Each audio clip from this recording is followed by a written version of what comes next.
खबर है मैं खुश आमदेद मेरे साथ आरम बड़ी साहब और मैं हूँ सईद काजी। नाज़रीन, अभी कुछ लम्हे पहले ISPR ने एक स्टेटमेंट दी है जो कि बड़ी अहम है और ख़ास तौर पर उन्होंने पेशावर के जो हमारे कोर कमांडर उनके हवाले से जो बात हो रही थी उसको रविश किया है और कहा है कि वहाँ पर इंतहाई काबिल और मेहनती जो है वो जनरल को लगाया जाता है कोर कमांडर, तो ये it should be stopped. I think it was long due.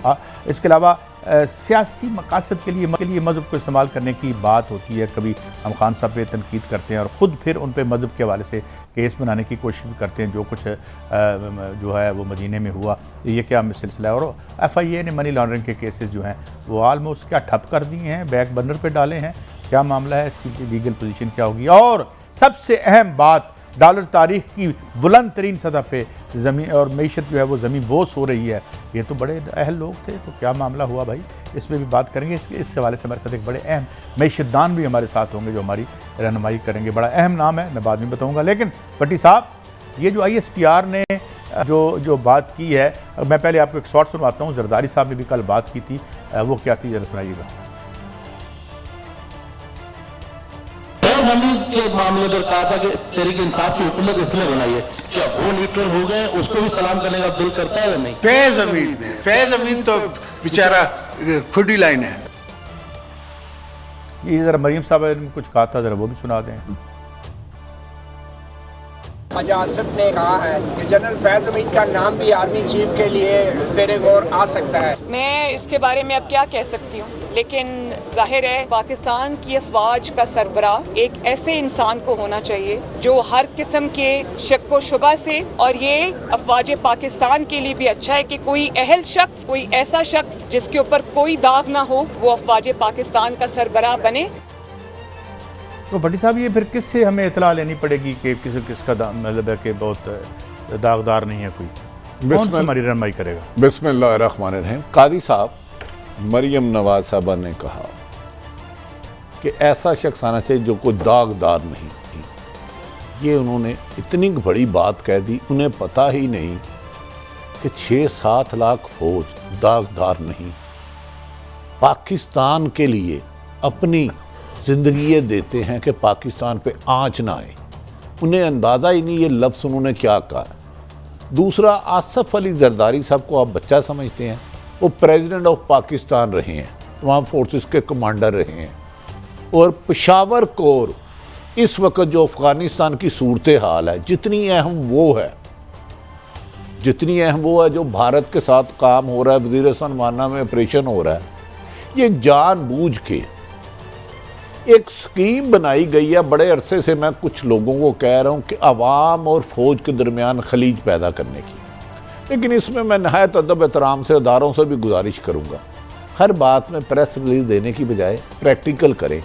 जब नवाज शरीफ और मरियम नवाज PDM के जलसों में आर्मी चीफ के इस्तीफे मांगती थी, जनरल फैज़ हमीद पर इल्ज़ामात लगाती थी और पूरी फौज पर कहते थे कि एस्टेब्लिशमेंट ने इलेक्शन जालसाजी से इमरान खान को जिताया और 2 रज़ाइन मांगी, इन्हें कोई कार्रवाई करनी चाहिए थी। हम हर तीसरे दिन प्रेस जारी कर करके उसका नतीजा ये हुआ है कि पाक फौज के मुहाफ़िज़ों पर हर ऐरा गैरा सख्त तनकीद करने लग पड़ा है, जो किसी भी सूरत पाकिस्तान के मफाद में नहीं है। हाँ, फिर इस लफ्ज़ पे कायम हूँ, अदारों को न्यूट्रल रहना चाहिए, किसी सियासत का हिस्सा नहीं बनना चाहिए।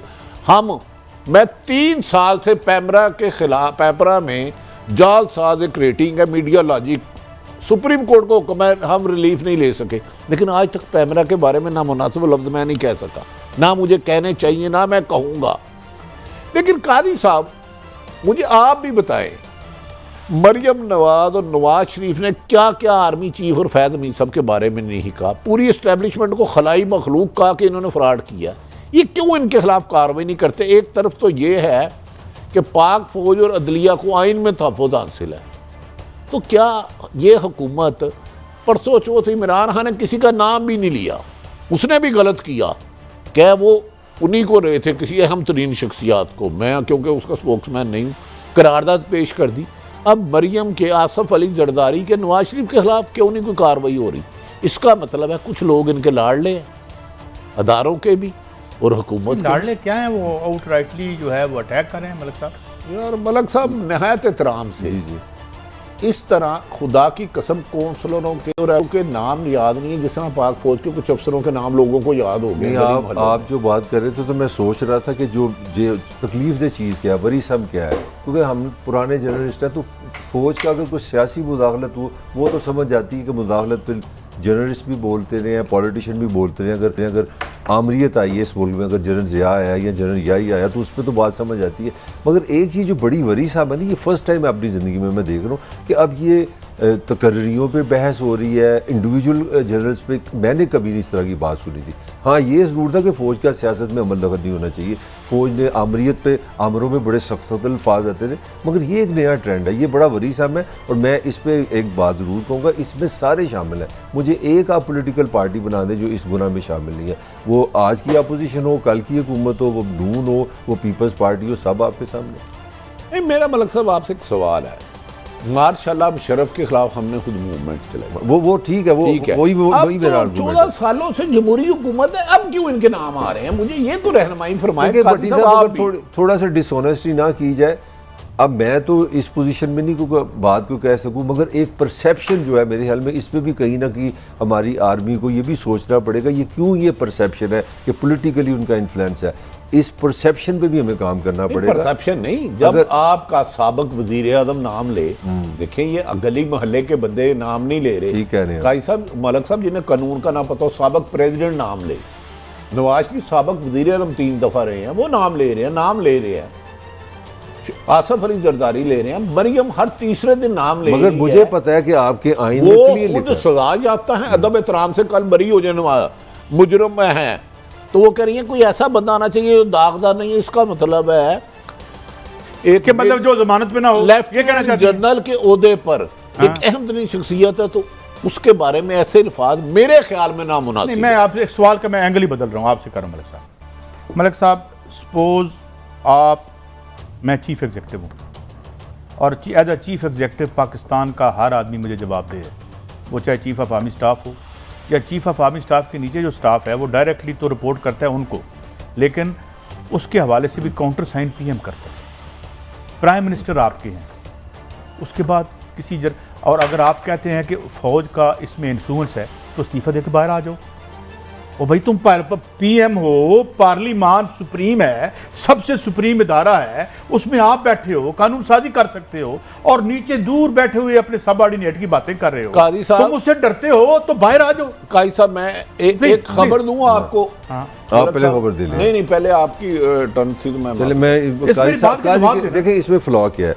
जब अगर आप पॉलिटिशियन होंगे तो आपकी पावर बेस होगी, आपका प्रोग्राम, आपके वोटर, आपके लोग। जब मैंने पहले भी एक दफ़ा यहाँ बताया कि लास्ट 2 प्राइम मिनिस्टर जो आए हैं बड़े, मैं उनका नाम ले लगा, नवाज शरीफ और इमरान खान, ये कोई ऐसे लगता है नफरत है इनको पार्लियामान में आने से। पाकिस्तान की तारीख में सबसे कम जो वज़ीर आज़म है जो अपना पार्लियामान में है वो नवाज शरीफ और इमरान खान साहब है। आप 3.5 साल में कोई मुझे एक लॉ बता दें जिसमें डिस्कशन हुई हो, पाकिस्तान की सलामती डिस्कस हो, पाकिस्तान की तलीमी पॉलिसी डिस्कस, कुछ नहीं हो। ये बेसिकली खुद अपाहज है, इनको बैसाखियों की ज़रूरत है, और बैसाखियों की इनकी यही लड़ाई होती है, बच्चों वाली लड़ाई है। जब इनको बैसाखी मिल जाए तो बड़े खुश होते हैं। मैं आपसे फिर सवाल करता हूं, थोड़ा मैं ये फ्लॉ हमारी पॉलिटिशियन का, ये वजीर आजम का, ये उनकी कमी है। पीएम साहब इस वक्त चीफ ऑफ आर्मी स्टाफ हों, से बड़ी तो और कोई और भी पोस्टें होंगी, उसको हायर करना, फायर करना, ये पीएम का प्रेरोगेटिव है। और पीएम साहब जो हैं वो शहबाज शरीफ साहब हैं, जो कि अंकल हैं मोहतरमा मरियम नवाज साहिबा के। Then why to talk about a distant subordinate of the PM, जो कि आप बाय द बुक बात करें, रियलिटी पाकिस्तान की डिफरेंट है, पाकिस्तान का केस बड़ा डिफरेंट है। आखिरी बात, तो क्या बाय द बुक जब हम बात करते हैं तो वो होता है आइन, तो क्या ये आइन से हट के बातें कर रहे हैं जो आइन के मुहाफिज हैं? नहीं काजी साहब आप ये बताएं ना, बाय द बुक आप कह रहे हैं, मैं बाय द बुक बात कर रहा हूं। इन रियलिटी आप सही कह रहे हैं, इन रियलिटी में नहीं है, यहाँ पावर स्ट्रक्चर डिफरेंट है। आपको मेरे से बहुत बेहतर मेरा ये सवाल नहीं है, मेरा सवाल ये है कि आपने कहा मैं बाय द बुक बात कर रहा हूं, तो इसका मतलब ये है कि हमारी जो पार्लियामान और जो हमारे पीएम है वो और उसके जो लीडर हैं वो जरा आइन से बाहर होकर बातें करते हैं। जेल नहीं है, मैं कह रहा हूं आपको, रियली भाई चड्डी जे गल आइन ते जाली नहीं है ना। हाँ जी भट्टी साहब। अच्छा मैं आपको बात बताऊं, अब मैं वो खबर पूरी नहीं दे सकता, अद्धी दो बाकी इसी कर लवांगे। नवाज शरीफ ने जो मौजूदा हुकूमत को बुलाया है उसमें नवंबर की ख़ास डिस्कशन हुई है। ठीक है। नवंबर में जो तैनाती होनी है उसमें जनरल फैज़ हमीद भी डिस्कस हुए, आर्मी चीफ का भी जिक्र किया गया और एक और जनरल का भी जिक्र किया गया। उन जनरल साहब का पिछले दिनों में बहुत एक्टिव रहे, ये एक सोची समझी स्कीम के साथ। और DGISI साहब आपका भी जिक्र नवाज शरीफ के उस इसाक डार के घर में हुआ, इसे आप काउंटर चेक कर लें। अब यहाँ रुकिएगा, मैं पूरी खबर देने से मैं आपसे आधी खबर इसलिए ले रहा हूँ कि हमें इस वक्त ज्वाइन किया है मोहतरम एतजाज़ हसन साहब, जो हम पे करम करते हैं और हमें गाइड भी करते हैं। Thank you very much Aitzaz Hasan साहब। दो बातें हैं, एक तो अभी हालिया है और कुछ केसेस भी हैं, ये जिस तरह मज़हब के इस्तेमाल की बात हो रही है कोर्ट्स में, और ख़ास तौर पर जो मदीना मुनव्वरा में जो गालिबन मस्जिद नबी के बाहर एक नारेबाजी हुई थी, तो आप इसको कैसे देखते हैं? क्योंकि बहरहाल पीपल्स पार्टी जो है एक मजहबी रवादारी और एक जो माइनॉरिटीज़ की जो राइट्स हैं उनकी बात भी करती रही है और मज़हब को गलत तौर पर सियासी तौर पर इस्तेमाल करने के हमेशा ख़िलाफ़ भी रही है।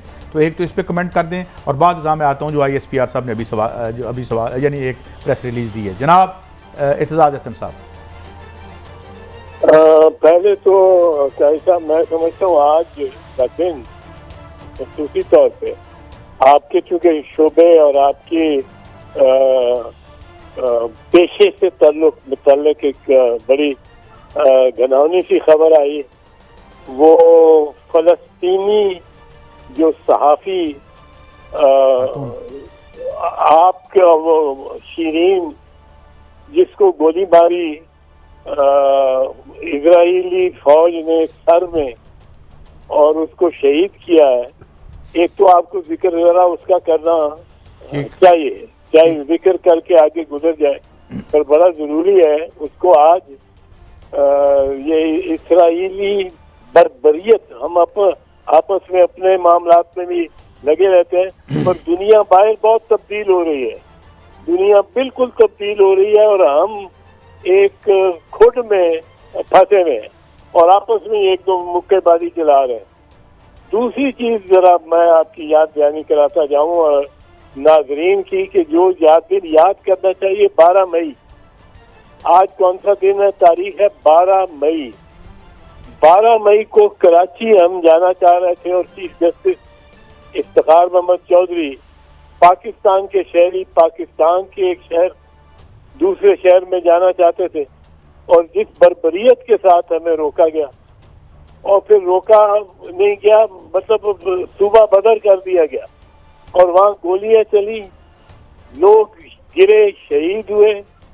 और 12 मई को मैं समझता हूँ कि हर साल याद करना चाहिए, क्योंकि एक ऐसी पुरअमन तहरीक जिसने हमने कोई पत्ता नहीं तोड़ा, 2 साल हम सड़कों पे रहे, कोई फूल नहीं, कोई शीशा नहीं, ईंट नहीं मारी किसी शीशे में और अपना मकसद हासिल किया, जगह को बहाल कराया। तो ये उसमें 12 मई का दिन जो है एक बड़ा अंदोहनाक दिन है, उसको याद भी रखना चाहिए। अब आप साहब को कोई सवाल अगर आपका? जी, सवाल मेरा यही था कि कुछ केसेस जब हुए इस ज़िमन में, लेकिन पहले मैं चले इसी पे बात कर लेता हूँ, मैं उस पर बाद में आऊँगा। आज ISPR की तरफ से एक प्रेस रिलीज़ आया है और ख़ास तौर पर जो सियासत में बाद जो हमारे जो जनरल साहिबान हैं और जो कोर कमांडर हैं ख़ास तौर पर पेशावर के, उनके हवाले से उन्होंने वजाहत की है कि उन्हें ज़ेर बहस ना लाया जाए और वहाँ पे हमेशा इंतहाई एक जो है अच्छे यानी जो सोल्जर हैं उनको ही लगाया जाता है। इस हवाले से ये कि ये क्या सिचुएशन क्रिएट हो गई है कि जब पॉलिटिकल एलीट जिसके अंडर आती है सारी आर्मी, जो अपॉइंटमेंट उसने करनी होती हैं, उनको वो ओपन जलसों में डिस्कस कर रहे होते हैं। इस पे आपकी क्या टेक है?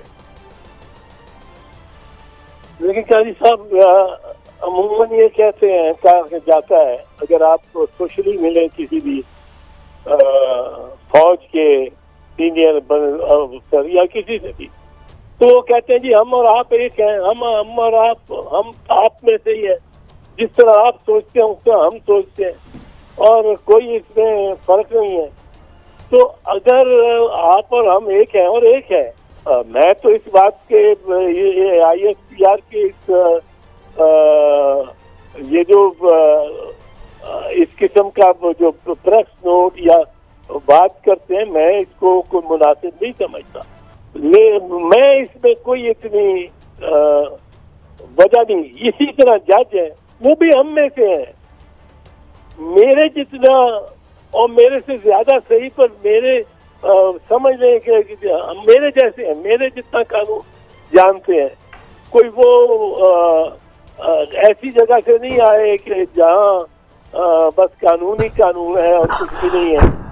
इनको हम इज्जत करते हैं, इनकी जो फौज की कुर्बानियों के हम मोतरफ हैं, जजिस की जहानत और दयानत के हम मोतरफ हैं। पर कभी कभी हमें किसी फैसले में नजर आता है। अगर एक फैसला बेनजीर भुट्टो शहीद के केस में हो और दूसरा फैसला शरीफ खानदान के केसेस में, और इसकी बहुत सारी मिसालें मैं दे सकता हूँ, तो लोगों को में शक और शुबा तो पड़ता है और फिर लोग बात भी करेंगे। तो मैं तो यही आपसे कहूँगा कि इतना हम ये इनके लिए भी अच्छा नहीं है। ये हमारे दो बड़े अहम इदारे हैं, बहुत अहम इदारे हैं, एक दिफा का इदारा है, एक इंसाफ का इदारा है। अच्छा इत्तेदार साहब, आपने ठीक फरमाया कि चलें, आपका एक नुक्ता नज़र है। जजों के बारे में बात करें, वो तो कंटेम्प्ट में बुला के उसी वक्त अंदर कर देते हैं 6 महीने के लिए, वो तो बर्दाश्त ही नहीं करते। और दूसरा बात मैं आ जाता हूँ जो असल सवाल है, कल था कि जो मनरफ अरकान थे उन्हें क्लियर कर दिया गया, और जो पंजाब में जिन्होंने फ्लोर क्रॉसिंग की है कर दी है और वोट हमजा शहबाज साहब को डाला है PTI के अरकान, आपके ख्याल में वो क्या फैसला आ सकता है बीइंग एक आईनी माहिर? जहाँ तक तो ये फैसला है जो आज आया है कौमी असेंबली से के मुनर्रफीन का, इसमें तो कुछ जवाब इस फैसले का बन सकता है। और इसमें यही मामला 63A में क्योंकि एक बड़ा बेंच बैठा हुआ है और वो उस पर फैसला देगा, और मेरे ख्याल 12 जज साहबान से बैठे हैं, तो वो जब देंगे तो यकीनन वो एक सोचा समझा और शायद फैसला होगा।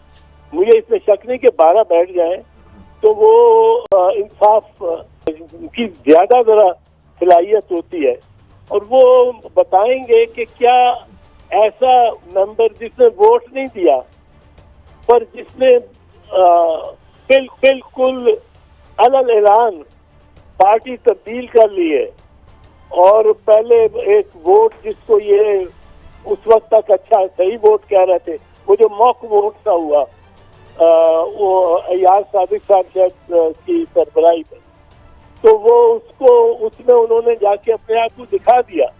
और जैसे इजाजुल हसन साहब कहते रहते हैं और मुनीब साहब कह रहे हैं कि ये पार्टी का वोट है और ये इंडिविजुअल का नहीं है।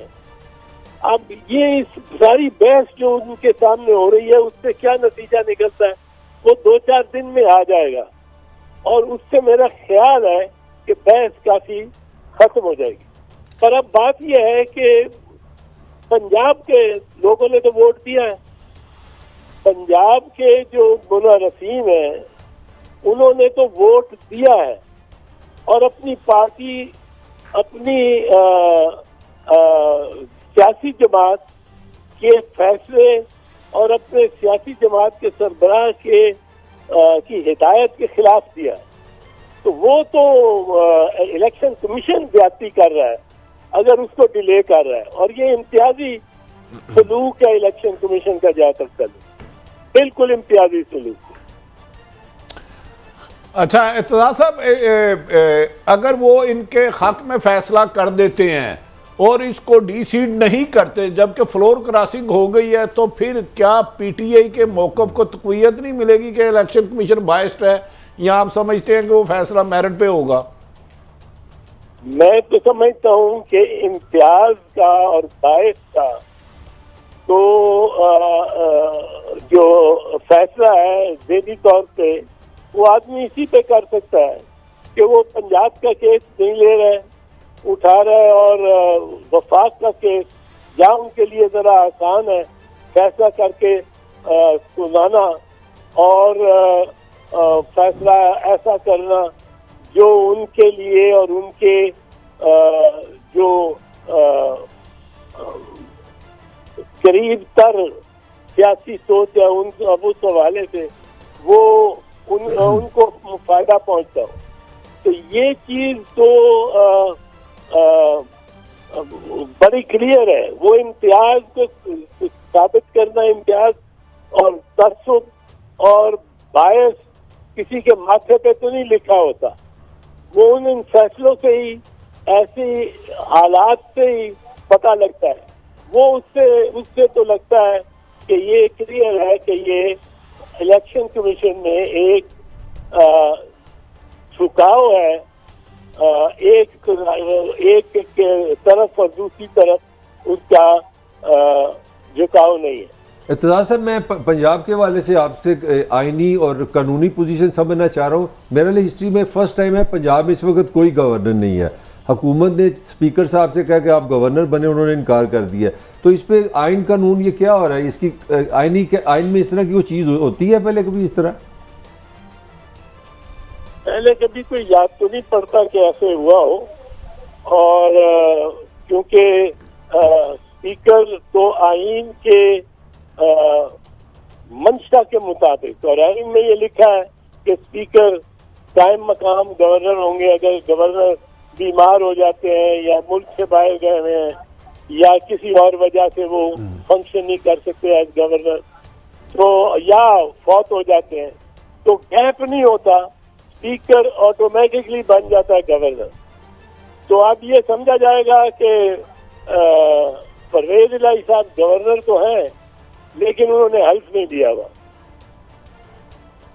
अच्छा इत्तेज़ार साहब, मैं जी सॉरी माफी, मैं एक बात बिल्कुल मैं बाई एंड लार्ज एग्री करता हूं कि किसी इदारे के किसी आदमी को डेमी गार्ड नहीं होना चाहिए, बिल्कुल ठीक कहा आपने। लेकिन मैं अगर मैं एक सुप्रीम कमांडर हूं या मैं एग्जीक्यूटिव जो है वो हेड हूं, और उसके बाद मुझे डर लग रहा है किसी अपने दूर के डिस्टेंट सब ऑर्डिनेट से, तो मुझे फिर अपना काम छोड़ देना चाहिए?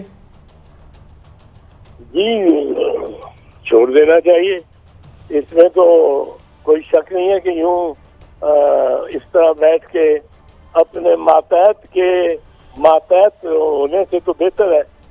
ज्यादा खुददारी की बात तो यही है। अगर मातहत होना है तो उस दफ्तर का या उस ओहदे का वकार ही आप खराब कर रहे हैं। इत्तेज़ार हसन साहब, it is always a great pleasure to have you on the show and you are हमेशा आपका बैलेंस्ड और बड़ा गहरा व्यू होता है। बहुत शुक्रिया आपका, थैंक यू वेरी मच। जी भट्टी साहब, हमने कुछ बातें, और एक ब्रेक है, और ब्रेक के बाद जब हम वापस आएंगे तो बहुत सी बातें हैं। FIA में जो केसेस जो हैं वो बंद कर दिए हैं, तो ये क्या मामला है, एक ब्रेक के बाद।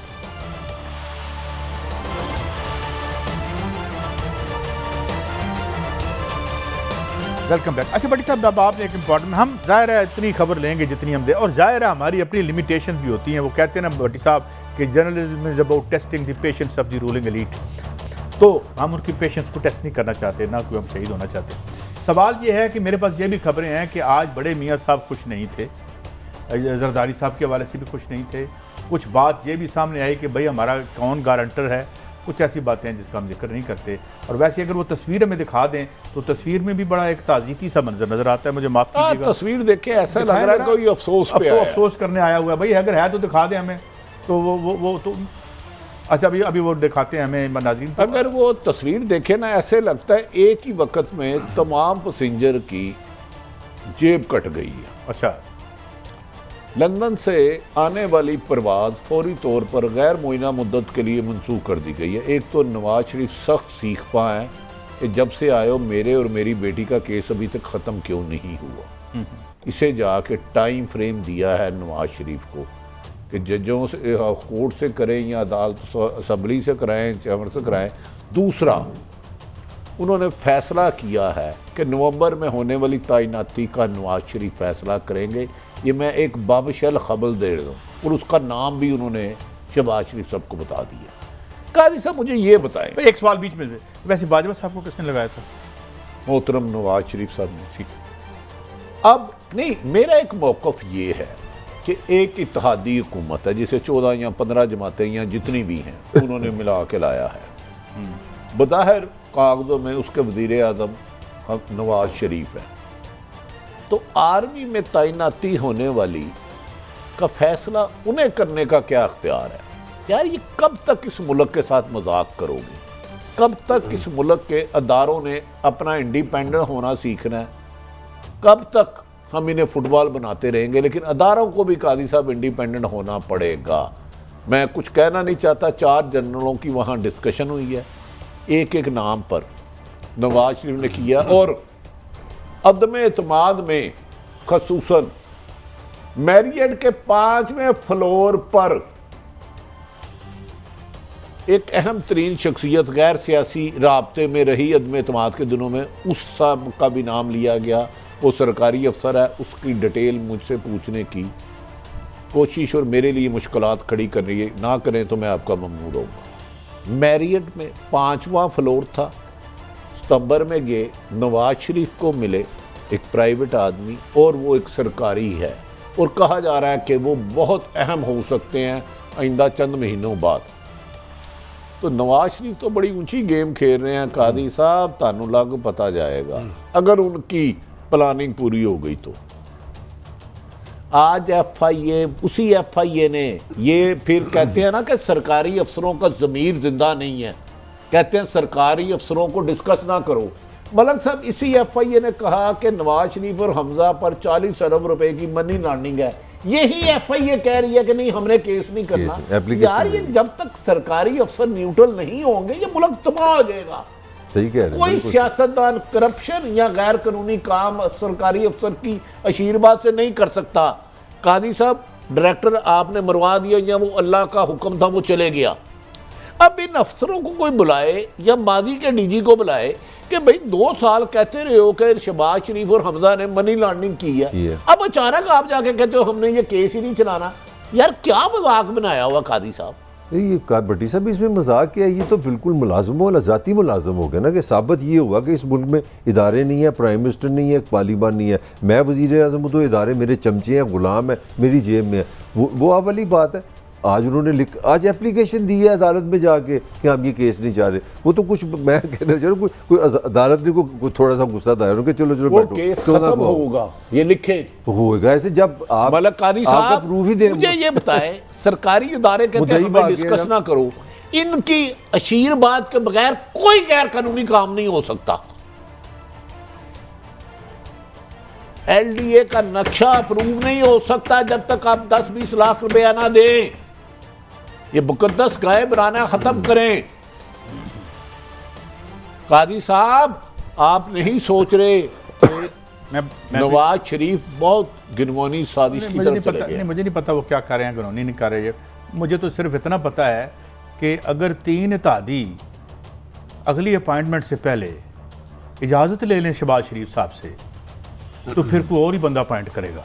यकीनन एक ही नहीं, सिर्फ एक बाप अलग हो जाए, MQM अलग हो जाए, 2 सीटों पे तो ये बैसाखियां खड़ी हैं। नहीं भट्टी साहब, मुझे ये नहीं समझ आती, ये तारीख से भी नहीं सीखते। जुल्फ़िकार अली भुट्टो ने जनरल ज़िया को बड़ी दूरबीनों से ढूंढ के लगाया था, 11 साल जो वहाँ हिला नहीं बंदा। फिर बाजवा साहब भी आप खुद ही लेके आए थे, मुशर्रफ साहब आप खुद ही लेके, आपको समझ ही नहीं आ रही। वो मुझे जनरल मेहदी मरूम याद आ गया। उन्होंने, हम जनरल इस टाइम में आदत है थोड़ी सी छेड़ने की, मैंने उनसे पूछा कि आर्मी चीफ कैसा होता है, ये आपका जो जज्बा है, या भाई हो, मामा हो, रिश्तेदार हो, दोस्त हो, इसका कितना आपको फ़ायदा होता है? तो पता उन्होंने क्या मुझे बताया, जिस आर्मी की सेंस देने के लिए उन्होंने कहा मेरा अगर सका बेटा भी आर्मी चीफ लगेगा ना, 12 घंटे के बाद मैं उसका बाप नहीं रहूँगा। ये एक पोजीशन है, उसमें अगर आप अफराद को देखेंगे तो ये तो बहुत ही शर्म की बात है। वैसे आपको एक छोटी सी बात बताऊं, इतनी छोटे तो बहुत मामूली लोग हैं ना, तो छोटे छोटे लोग हैं, अखबार निकाल दिया किसी को ये।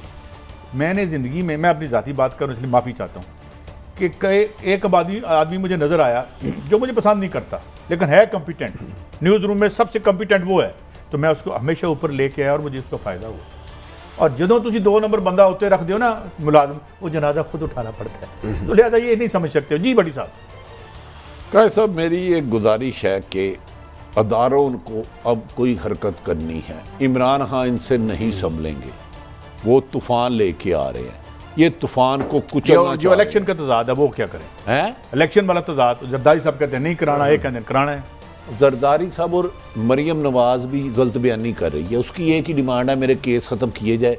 पाकिस्तान में, लाहौर में, क्या इन बयानों का केस से तो तहीं तल्लुक जो दिए जा रहे हैं जर्नैलों के बारे में? सिर्फ केस, सिर्फ मेरी सुन लेना, पाकिस्तान में मुझे टोटल मुजरम बताएं जिन्हें अदालतों ने सजाएं दी हो, उनको रेंजर और पुलिस की गार्ड मिली हो, चले ये बता दें आप। पर नून लीग के 5 घी में है, फर्द जुर्म लग रहा था, वही एफआईए माफी मांग रही है। जो नैब इनके खिलाफ कार्रवाई कर रही थी वो इनके घरों में बैठी है और कागज ये सीधे पर्दे कर रहे हैं। काजी साहब ये इमरान खान को निकालने और अपने लिए एनआरओ लेने आए थे, वो लेते जा रहे हैं। तो मुल्क की मैशत ठीक नहीं कराएंगे। मुल्क की मैशत, मैं तो समझा था मुल्क की मैशत ठीक करने आए हैं। उसकी मैशत से इनका क्या तल्लक? मलिक साहब, भाई साहब, वो वाली बात आपने यकीन कर लिया था? यार मैं आपसे पूछ रहा हूँ, आपने हमेशा मुझे बताया था कि ये नया हुकूमत जाएगी तो मैशत ये ठीक कर देंगे। भाई साहब, ऐसा भी तो कोई जादू का कोई चिराग नहीं ना कि 4 हफ्ते में आप पूरी इकोनॉमी ठीक कर लें। दुनिया में मुझे कोई एग्जाम्पल नहीं, कोई टाइम को सेंस से बात कर रहे हैं ना आप। दुनिया की क्योटिक इकोनॉमी की बात कर रहे हैं जहाँ इतनी डिवीजन है, इतनी करप्शन है, सारे उसमें शामिल है। मैं कि इमरान पे बात नहीं कर रहा। दुनिया की कौन सा ऐसा इंटेलेक्ट है, ब्रेन है जो 4 हफ्ते में मतलब ठीक कर जाए? मुझे आप इसके मैं इसका जवाब देता हूँ।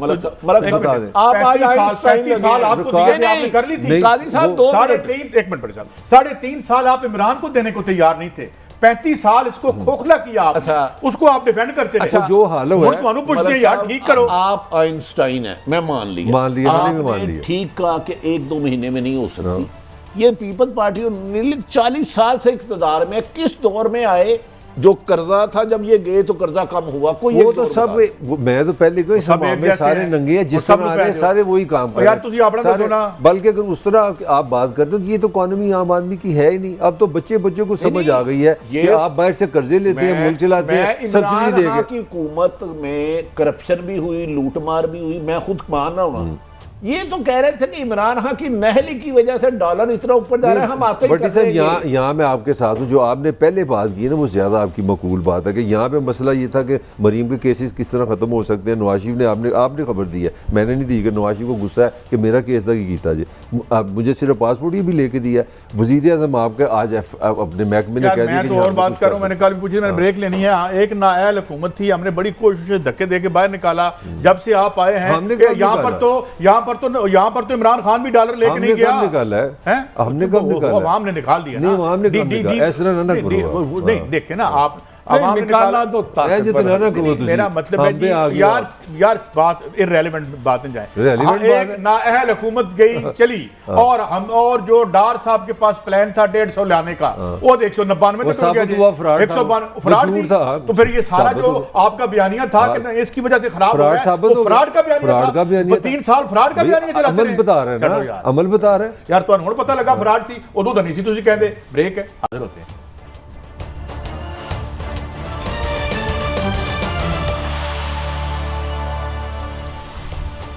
वेलकम बैक नाज़रीन। हमने कहा था कि मैशत के हवाले से एक इंतहाई अहम शख्सियत हमारे साथ होगी।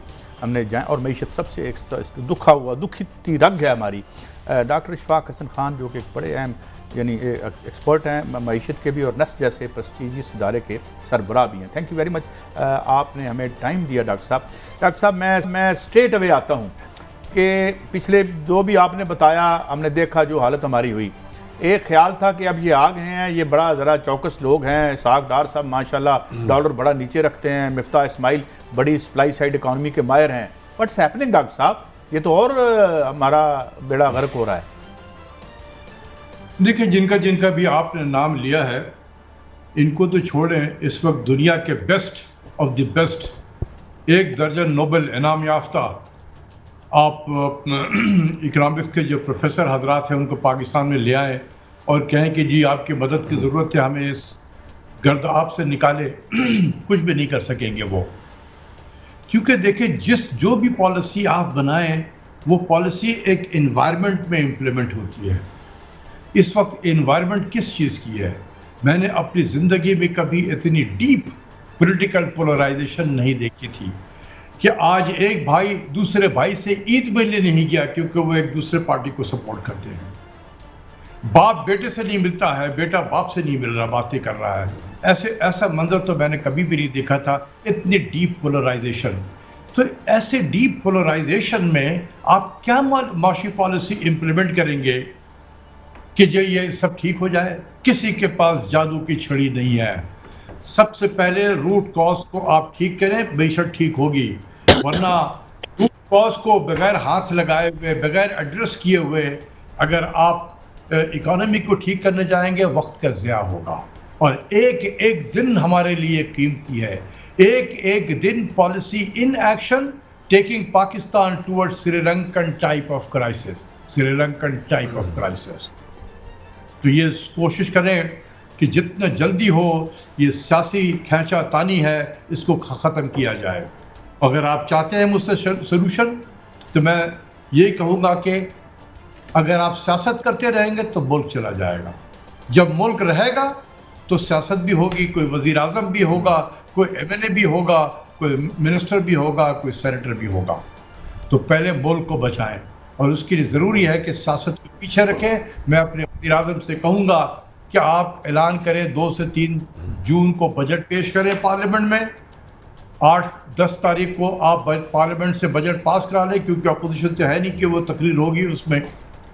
और जिस दिन बजट का पार्लियामेंट पास करे, आप पार्लियामेंट को डिसॉल्व करें, कैबिनेट को डिसॉल्व करें, एक नई केयर टेकर गवर्नमेंट बनाएं। और जब आप ये अनाउंस कर रहे हो तो पिछले वज़ीर आज़म से भी आप कहें कि जी आप भी 2-3 नाम दे दें केयर टेकर प्राइम मिनिस्टर के लिए, ताकि आप इस पर कोई कंसल्टेशन हो जाए। अच्छा डॉक्टर साहब, मेरी गुजारिश है, सियासत तो नफरत से ज्यादा फैल चुकी है और ये लीडरशिप से लेके गली मोहल्लों में आ गए हैं। एक ये लड़ाई झगड़ा दुश्मनी में बदल गया, इख्तिलाफ राय। अब मेरा एक सवाल है कि ये हुकूमत अपने आप को बड़ा माजी की एक्सपर्ट करती थी, एक्सपीरियंस कहती थी, क्या अब तक आप इनकी कारकर्दगी से मुतमईन हैं? और आप क्या समझते हैं फ्यूचर में इसकी सोल्यूशन क्या है, हल क्या है? हम कैसे श्रीलंका होने से बचे, खुदा ना खास्ता, कोई उसका हल क्या है? देखें, यही तो मैं आपको सजेस्ट कर रहा हूँ। इसका हल अगर आप कहें कि माजी के हुक्मरान कितने काबिल थे, तो ये इशरत हुसैन साहब ने 90 की दिहाई को लॉस्ट डिकेड फॉर पाकिस्तान कहा था।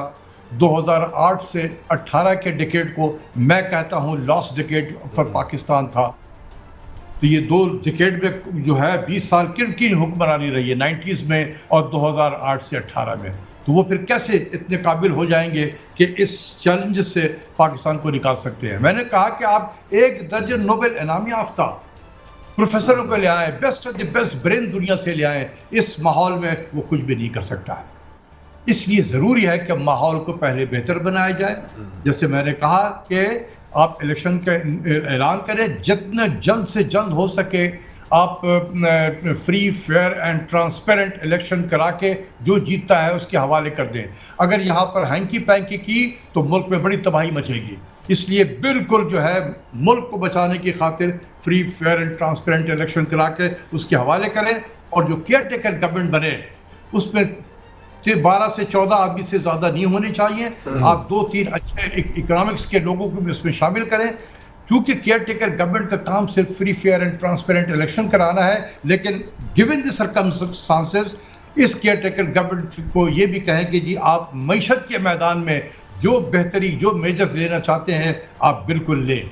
आप वक्त ना ज़ाया करें। अगर आप इस चक्कर में पड़ गए कि केयर टेकर भी बन गई है, 3 महीने के बाद 3 महीने के अंदर इलेक्शन होगा, फिर नई हुकूमत आएगी, उनकी काबिना बनेगी, वो उस वक्त में लेंगे, पुलों के नीचे से बहुत पानी बह चुका होगा उस वक्त तक। इसलिए ऐसा केयर टेकर लाएं जो धड़ाधड़ इस मईशत को के जो चैलेंजेस हैं इसको एड्रेस करने के लिए फौरी इक़दाम करनी शुरू कर दें।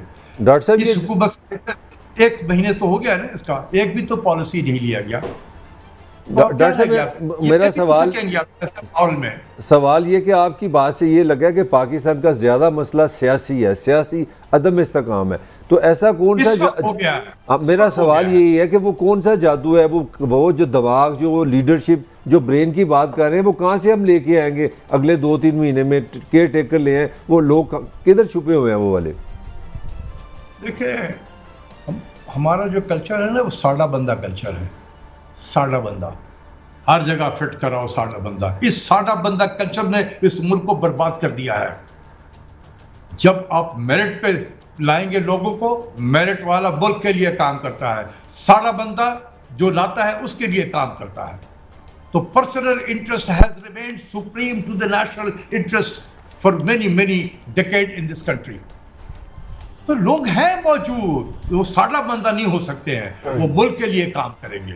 उनको लाओ, मुल्क को बचाना है इस वक्त। उनको लाए, बहुत मिलेंगे, मुझसे कहे मैं दे देता हूं, लेकिन लाने वाला चाहिए, दिल चाहिए उसका, और उसको पाकिस्तान से मोहब्बत चाहिए, उसके अंदर होनी चाहिए। ये ठीक हो सकता है, कोई ऐसे रॉकेट साइंस नहीं है, लेकिन आपके अंदर जज्बा होना चाहिए कि हमने मुल्क को, जैसे जब हमने न्यूक्लियर वेपन्स का जो धमाका किया था 99 में, हम पे बहुत सारे पाबंदी लग गई थी। हमारे पास बाहर से तो कोई इन्फ्लोज नहीं था, कोई नहीं, पैसा कहीं से बाहर नहीं आ रहा था, लेकिन हम अपनी डेट की सर्विसिंग किए चले जा रहे थे, कभी डिफॉल्ट नहीं किया था हमने। एक वक्त ये आ गया कि $400 मिलियन से भी कम का हमारे पास रिजर्व रह गया था। 400 मिलियन हम कभी इस बैंक से पकड़ते, कभी उस बैंक।